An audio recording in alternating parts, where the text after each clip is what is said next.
Hi everyone! Today we're going to be working on this big mouth frog, but first we need to fold our paper. So turn your paper so that it's taller than it is wide, and then we're going to fold the bottom up to the top. Line that up, put your left hand on it, and then crease across. We're then going to take that folded area that we just did and fold it up to the top again. Crease it really well, and then flip your paper open again and then over so that we can fold that crease both directions, making it easier to fold. All right. I want you to open this all back up. You have 4 sections. We're going to fold it one more time with the fold on the bottom. And then we're going to fold this section here, the fold, up to the first crease. Crease that really well, flip it over, and then crease it backwards again as well. And we've got all of our folds. We're going to open up our paper like this. We're going to fold the second fold down towards the bottom. And then on that first fold of the same piece of paper, we're going to fold upward, creating our first section. Here, we're going to fold up on the second fold, and then down on the first fold from the bottom, creating our big mouth art paper. What do you think is inside our frog's mouth? Anyone have any ideas? A fly. Frogs love to eat flies, so we've got a big tongue reaching out there. But you could draw different bugs inside of your frog's mouth, or maybe something totally different. All right, so start with your pencil, and we're going to create this shape on top. So I'm going to start on the very top fold. We want to work on this top piece, not the bottom one. We're going to add 2 eyeballs in the center for our frog, a little bit up from the fold, like this. And then we're going to create that line between their eyes, come over to the side and angle down just until we get to the fold, and then we'll do the same shape on the other side. So we've got the top part. Now we want to add a little bit of his face underneath on the bottom fold by connecting these 2 lines with a rainbow shape, like so.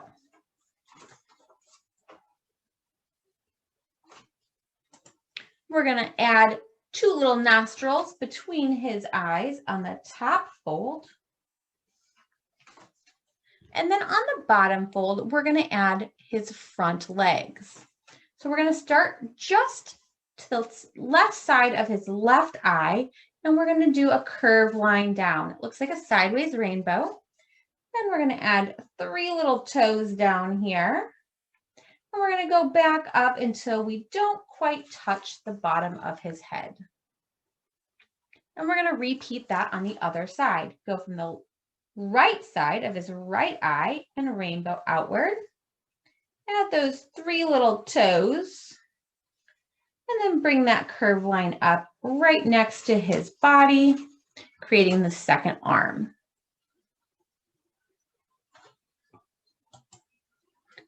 Add a belly underneath here, just above his fingers or toes. I'm going to do a curved line for the bottom of his belly. Now we need to add his back jumping legs. Those are a very tall rainbow shape that then comes downward next to his other leg. And then we're going to add a little foot coming off of that with 3 more little toes. And then we're going to make that same shape on the other side as well.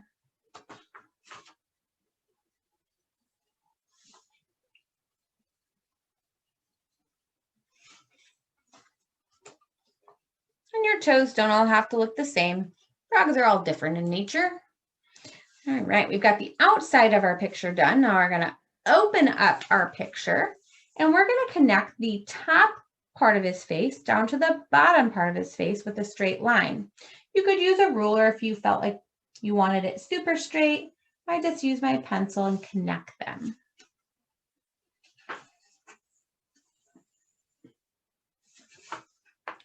So we're just going to go all the way from that top, all the way down to the bottom, creating that box. You can leave a hole for his tongue, or you can just use an eraser because we're starting in pencil. So we're going to do his tongue next. It's got to be started above that bottom fold. We need to make our tongue in this next section of the middle. And so I'm going to start right here and just go off to the side with a wavy line, create that rainbow shape, and then come back.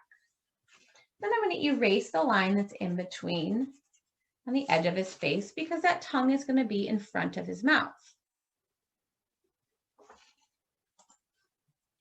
Now we're going to add a big open part of his mouth. If this is the outside of his jaw, we need to do the inside to make that mouth open. So we're just going to stay within the area that's hidden when we fold it up because we don't want that to be on the outside of our picture, but on the inside. And so we're going to just go under that first fold, come around, down, pick up your pencil when you get to the tongue, and then we'll just keep going until we've got kind of a rounded box. If your tongue doesn't quite reach, we're just going to connect that line over until it touches the outside edge of his mouth. Add some lines or texture into your tongue. And then you can add your fly or bumblebee, spider, dragonfly, butterfly, any kind of insect that you want your frog to be eating. For my bumblebee or fly, I did kind of an oval shaped body. And then I added two little wings off the top. Kind of look like a heart actually. I erase that body line of the bug so that I just see the wings. We're going to add a circle head in the front with two big eyes for our bug. You can do little lines through it because bugs have lots of eyes. And then of course some antennae going up. A couple of little feet coming down. And you've got your bug. You could also do a dragonfly by creating a long, narrow shape with a circle on top. Maybe this one's already inside of his mouth. And then we're going to add two petal-shaped wings on each side. And then we're going to add some antennae onto our dragonfly. And then if you want, you can add a little bit more of a pointy body to make it look even more dragonfly-like.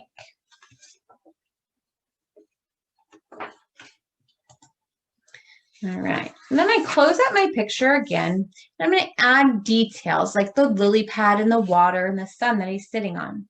Any details that you add to the outside of your page need to stay on these top and bottom fold. We don't want them to go on the inside folds. So when you do your waterline, have your picture closed and make sure that it stays below that first fold. I just did a line across, imagining where it would continue as it goes behind his body. And then from his leg, just kind of create that lily pad shape. And you'll really make it look like a lily pad when you color it green and you have this background blue.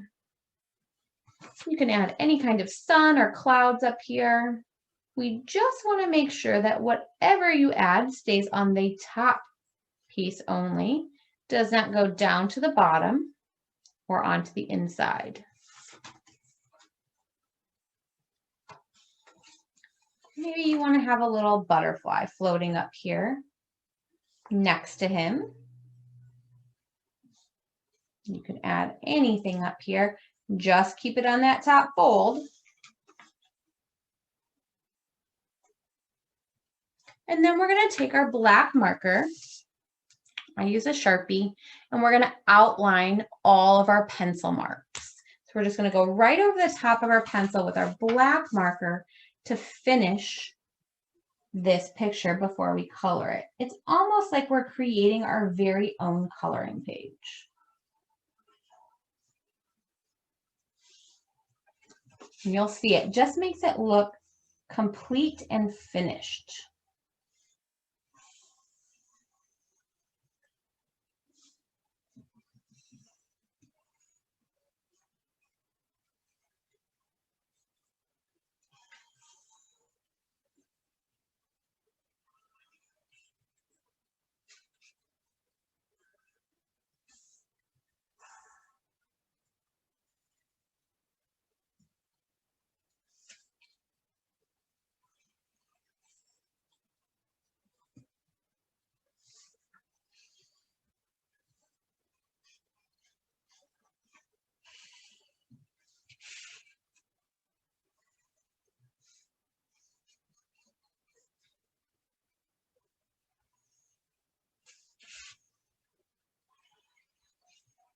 And if you accidentally miss your pencil a little bit, that's okay. We're going to go over all of this after we're done with a big eraser to ensure that we get rid of any pencil marks before we add our marker, colored pencil, or crayon. Because if you don't erase it first, those pencil lines will stay down there and they kind of show through in your colors, and you don't want that. So if you erase them first, it gets rid of it, makes it look nice.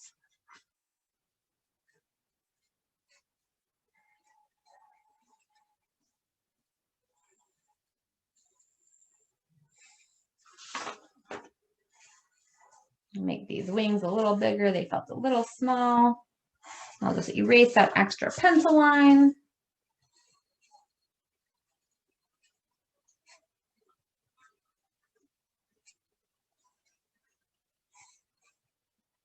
That's why we always start in pencil, so that we can change it, erase it, update it if we like it better a different way.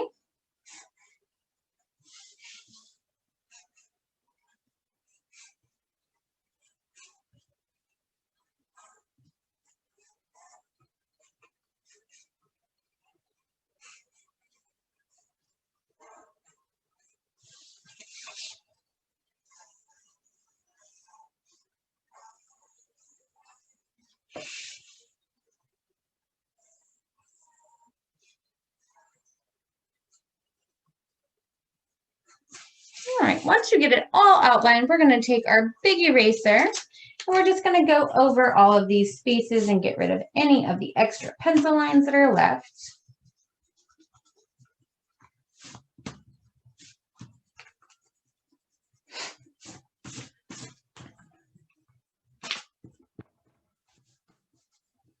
And nobody will ever know that you had to use a pencil to get that perfect picture that you did. All right, and now all that's left is to color it. When you're doing the coloring, make sure that you use the same colors for the sections that connect. Can you see how if I did the bottom of this a different color, that might look silly when I open it up or close it up? But I kept that whole area the same color so that it didn't look disconnected. So as you're coloring, make sure you close up your picture every once in a while to see how it's looking and see how the colors match up. There's one of mine. Here's another one that I did with some dragonflies in there. This is a littler version. Open it up. Inside of his mouth, you could choose to do black. You can do a gray color because it's shadowed when we open our mouth. If I open my mouth really big, you're just going to see darkness, right? You can't really see color. But you could also create a red or a pink background. Just make sure that you use a different color than your tongue, and it will be adorable either way. I can't wait to see what you've done.